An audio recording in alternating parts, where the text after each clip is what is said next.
പണ്ടത്തെ അമ്മിണി തുണികൾ വെളുപ്പിക്കുന്നൊരമ്മിണിയ മുഷിഞ്ഞു നാറിയ വിടുപ്പ് തുണികൾ കഴുകി ഉണക്കി തേച്ചു കണ്ടാൽ മുഖമിരിയും. എന്നാൽ പണത്തിന്റെ കാര്യം കേട്ടാൽ മുഖം തിരിക്കും. അല്ലേലും അമ്മിണിക്ക് ഒടുക്കത്തെ കൂലിയ. 3 കല്ല് കൂട്ടി ചെമ്പ് വെച്ച് കാരമിട്ട് വെള്ളം തിളച്ച് തുണികൾ മുക്കിയെടുത്ത് ഇടിച്ചു കഴുകി പിഴിഞ്ഞെടുത്താൽ നടുവൊടിയും. അതിനാ കൊച്ചമ്മ ഈ കാശ്. കൈത പൂക്കുന്ന കായലോരത്ത് തുണികളൂരി പിഴിയുമ്പോൾ കടത്തുകാരൻ ചെക്കനുണ്ടൊരു കള്ളനോട്ടം. ആ ചെക്കനെ എനിക്കും എൻ മനസ്സിനുള്ളിലെ കള്ളനായി. ആനന്ദപുരത്തെ നമ്പലത്തു മനക്കലെ കരുണിമത്തമ്പുരാട്ടി. തറക്കലെ കാവിൽ വിളക്കിനു പോലും പടിപ്പുരയിറങ്ങാത്ത തമ്പുരാട്ടി. ആ മനക്കലെ വിടുപ്പുകാരി കൊച്ചമ്മിണി പടിപ്പുര കേറിയിടാൻ കഴിവുള്ളോള്.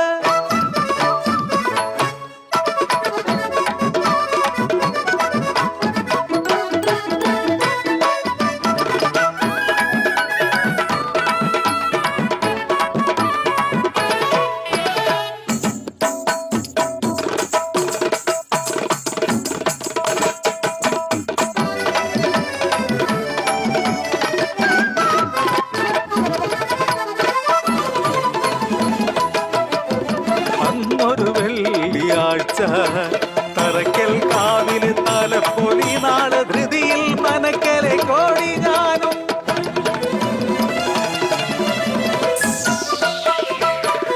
കയ്യിലും തലയിലും ഭാണ്ഡങ്ങൾ പേറി പടിപ്പുര ഇറങ്ങി നടന്നിടവേ ഒരു പിഞ്ചു കുഞ്ഞിൻ കരച്ചിൽ അറിയാതെ മനസ്സിൽ തോന്നിയതോ. തലയിലെ ഭാണ്ഡത്തിൽ എന്തോ അനങ്ങുന്നു. കാര്യമറിഞ്ഞു ഞാൻ തരിച്ചുപോയി. തിരികെയോടി ഞാൻ മനക്കിൽ ചെന്നു നിന്നപ്പോൾ കാത്തു നിൽക്കുന്നു ആത്തുമാര്. കണ്ടവന്റെ വിഴുപ്പും പേറി മനക്കിലേക്ക് വന്നിരിക്കുന്നു. അശ്രീകരം.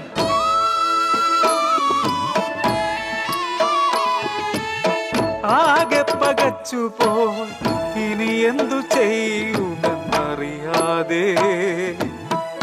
അമ്മയല്ലെങ്കിലുമെൻ പെൺമാനസം ആർദ്രമായി വിതുമ്പി നിന്നു.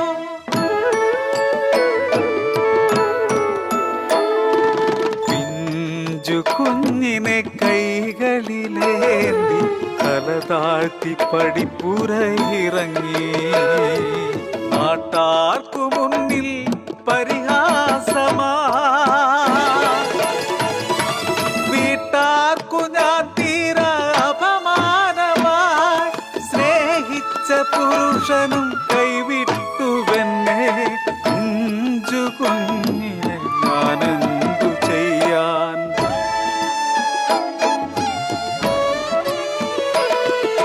വിഴുപ്പെല്ലാം വെളുപ്പാക്കും വെള്ളോത്തിയമ്മിണിക്കു ആരാന്റെ വിഴുപ്പിന്റെ പഴി ജീവിതം.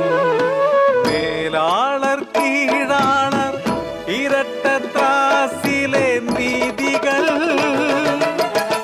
സത്യത്തെ മറയ്ക്കുവാനാവില്ല ഒരിക്കലും. വളരുമി സത്യം നാളെ നാടിന്റെ സത്യമായി വളരും.